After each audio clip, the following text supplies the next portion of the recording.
Hey, what's going on everybody? Today we're looking at the Skydio 2 after the firmware update version 6.0.0 for the app and 6.0.38 for the drone. Okay, so what I'm gonna try and do here is to go each of the bullet points from the release notes that was given by Skydio.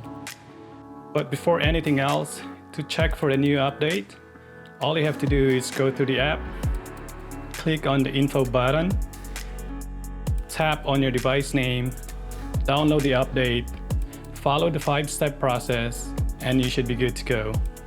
With that out of the way, let's get started.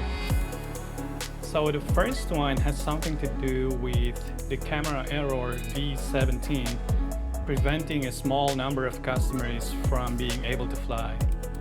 And fortunately for me, I never have this problem, and so I'm hoping that it will stay like that, especially after the update.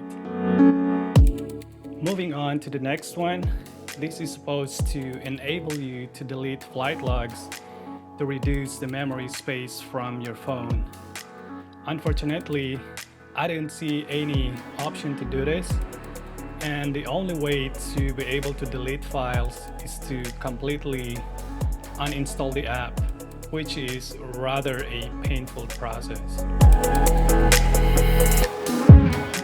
So the next one is supposed to fix the gimbal not completely pitching down. And as you can see, before the firmware update, the gimbal clearly is not pitching down. But the new firmware seems to have fixed it, so I'm happy with that. Moving on to the next one is the fix for the camera freezing in DNG mode. As you can see, before the firmware update, when I'm trying to take a photo, there is a lag, or sometimes it wouldn't even do anything at all. The firmware update seems to have fixed that. However, there are now a couple of weird things going on. And the first one is that when switching from video to photo mode, the gimbal would swing from left to right before it settles down. And the second one is that while it is taking photos, when I'm pressing the shutter button, it is also saying switch mode in progress, whereas I'm not really switching mode. And this is something that I think should really be addressed. Now, for the ground height estimation fix, I honestly didn't know how to test this one out. So what I decided is that I'm just gonna go ahead and fly the Skydio side by side with the Mavic 2 Pro, set them both of the same height according to their telemetry. And what I found out is that they're very much consistent with each other, which means the firmware update is doing what it is supposed to do. This next one could virtually mean anything at all, and I have no idea what that is. And then we have the augmented reality performance improvements. I don't use any of that, so I cannot attest whether or not it has improved. And then you have the improved performance between iPhones in controller accessory. Well, I didn't notice anything significant at all, but I will give them the benefit of the doubt for that. And then there is the Android performance improvements. I don't have Android devices, so I cannot say for sure. With the improved landing performance,